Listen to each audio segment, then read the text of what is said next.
Hi guys, finally आं दिनै नोंथांमोननो मोनसे सरप्राइज लाबोदों नोंथांमोननि माने आंनि सरप्राइज जोबोद हेपि आङो दिनै स' नोंथांमोना नायदो आं मानि थाखाय हेपि जादों नोंथांमोननि सापर्ट अननाय मोननानै आङो दिनै हेपि फाइनाली आं मोनबाय नै गुगल एडसेन्स नोंथांमोना नुदों जानांगौ नै दिनै आं बेखौहाय बिसिगोन स' नोंथांमोना नायदो फाइनाली आं जोबोद हेपि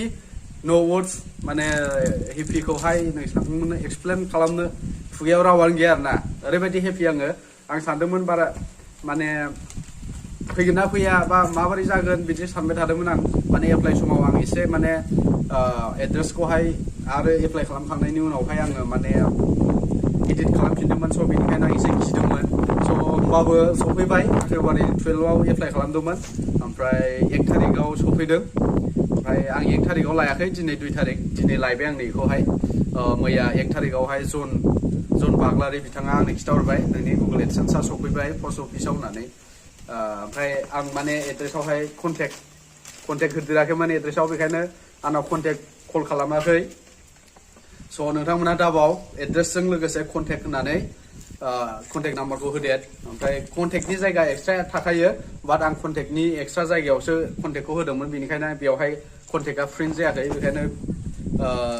पिअना आंनो माने कल खालामनो हायाखै जानांगौ होमबाबो आं बेखौ बुंना दोनखादोंमोन जिखुनु जाया इदि फैगोन आंनो कन्टेक्ट खालाम होननानै पिअनखौ होनना बुंना दोनखादोंमोन आङो स' जेखि जाया माने आं फाइनाली मोनबाय दिनै आइ M very happy today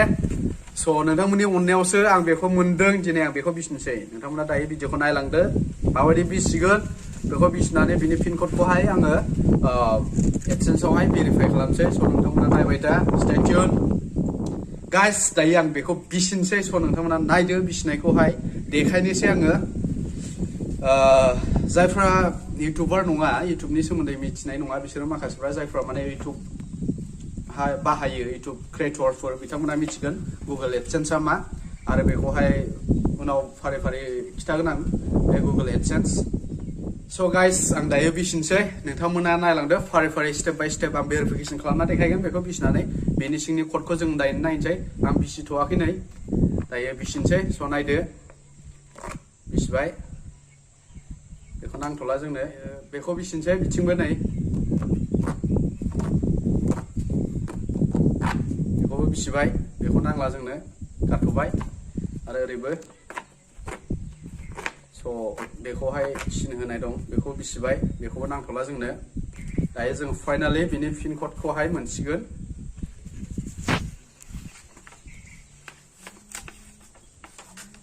finally मोननो हाबाय नै your पिन क'ड बेयाव लिरनाय दं नै नुदोंना बेखौ नै दा आंनि Google AdSense pin code finally दिनै आं बे पिन क'डखौहाय मोननो हाबाय नै बेयावहाय स्टेप बाय स्टेप इन्सट्राक्सन होनाय दं माबोरैहाय भेरिफिकेसन खालामनांगौ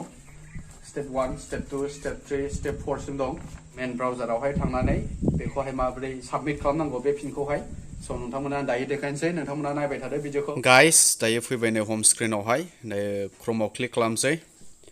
क्रमआव क्लिक खालामबाय दायो नै एडसेन्सआव लडिं जागासिनो नै दा एसे स्ल' स' नायबाय थादो दायो नुजाबाय नै एडसेन्सनि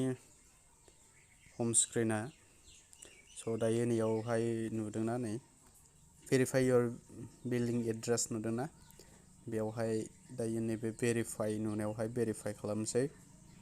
भेरिफाइआव क्लिक खालामसै ओमफ्राय बेयाव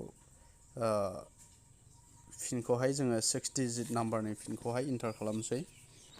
1139 बेखौहाय आं दायो साबमिट खालामसै स' नायदो नोंथांमोना स' दायो आं साबमिट बटनाव थुबाय नै साबमिट खालामबाय your billing address has been verified